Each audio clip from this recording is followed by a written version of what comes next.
Hey there, today on the COVID Kitchen we're going to be making some paprika chicken stew, and this is a bit of a comfort food, and I'm pretty much going to pull out some chicken thighs from the freezer that I've had in there for a very long time. Going to double it up with some drumsticks that I got from the grocery store just recently, and we're going to throw it in with some vegetables into a tight fitting lid on a big heavy cooking pot. And we're going to let that bad boy simmer for about, close to an hour. And it's going to come out and hopefully be a delicious meal. Let's get started. All right, so first steps, we have some olive oil heated in our Dutch oven at this present time. And we're going to start by adding in the vegetables. So we've got a whole onion in here and a whole pepper, one red bell pepper. And we're going to dump these guys in here all chopped up.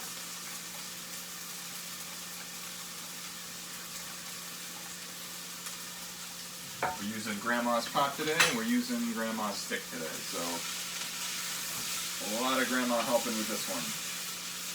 So we've got the peppers, we've got the onions all cooking in there. This will be on the oven here for about 8 minutes, and then we're going to add some two cloves of minced garlic at that point, and that'll cook for about 1 minute more, and then we'll start thinking about adding the chicken broth, and that'll be seasoned up with some paprika and some flour to make a bit of a slurry. Okay, so while the vegetables are cooking, we're going to add 1.5 tablespoons of flour and a little bit of paprika to this 1 cup of chicken broth that we have right here. We're going to go with just a teaspoon of paprika, flavor it up a little bit. It should be more than enough. These are Baileys. There we go. That's a half, and we'll throw in another half. There we go. That smells pretty nice. And now we're going to whisk this up. Make a nice little slurry that we're going to add to the vegetables. And that will be kind of the stew portion of the chicken stew. The chicken's eventually just going to settle right in there and nestle into all that liquid in the vegetables, and it's just going to simmer. It's going to simmer for about an hour, soaking up all the flavors. Okay, so we just added the garlic about a minute ago to the rest of the vegetables, and now we're going to put in the chicken broth, paprika, and flour that we whisked up into that slurry. So here goes.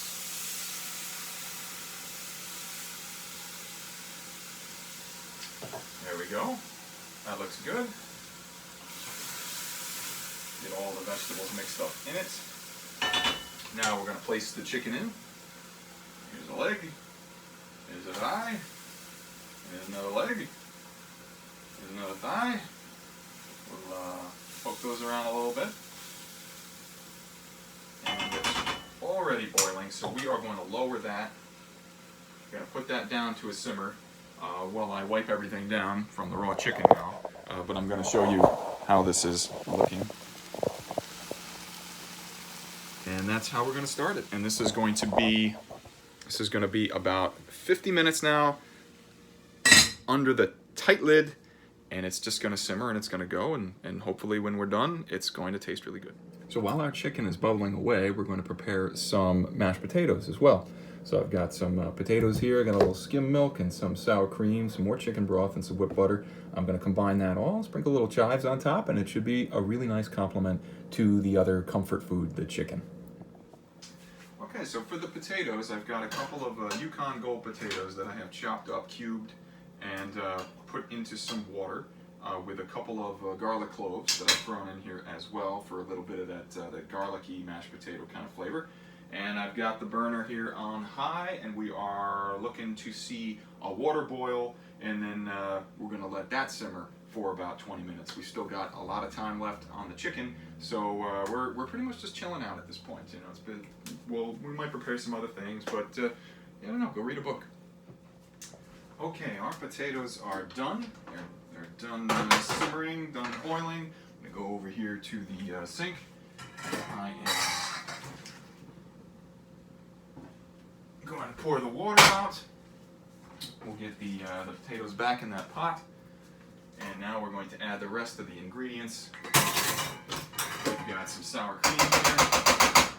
We've got some skim milk and some chicken broth. We've got a bunch of chives, a little bit of seasoning, and then we're going to put in about a half tablespoon of whipped butter. And then we're going to mix that guy up. And then we're going to start mashing. We've got, where is the potato? Oh yeah, I have it right here at the ready, yeah.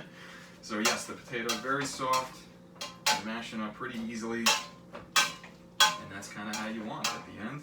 You're going to want some nice fluffy potatoes. We'll get right back to it. So the potatoes are completely mashed and ready, and this is how they ended up turning out, portion for one. And now this is going to be the big reveal on the chicken. I haven't looked at it yet. We're going to see how it looks. Oh yes, all right, that looks good. It's smelling pretty decently as well. So we're all done with that, and we're going to plate it, and hopefully it tastes as good as it looks. All right, so how did it turn out? We're going to have to give it a try. It's very tender, falling right off the bone.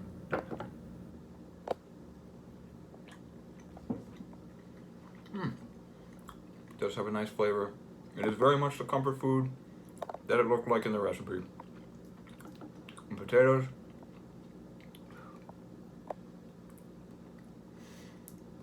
They're pretty good too.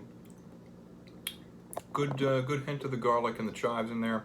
Maybe a little watery. I probably added a little bit too much milk or broth, and maybe should have been a little bit more careful with that. But I think overall, it's a win.